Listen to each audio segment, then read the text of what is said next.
بسم اللہ الرحمن الرحیم۔ السلام علیکم۔ حضرت سلیمان علیہ السلام تمام جانداروں کی زبان کو سمجھتے تھے اور ان کی حکومت جنات، انسان، حتیٰ کہ چند پرند سبھی پر تھی۔ ایک دن حضرت سلیمان علیہ السلام سمندر کے کنارے بیٹھے تھے۔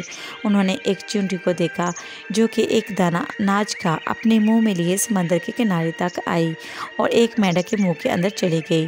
پھر تھوڑی دیر بعد وہ چیونٹی دوبارہ مینڈک کے ساتھ ساحل پر آ گئی۔ حضرت سلیمان علیہ السلام نے چیونٹی سے پوچھا، یہ کیا ماجرا ہے؟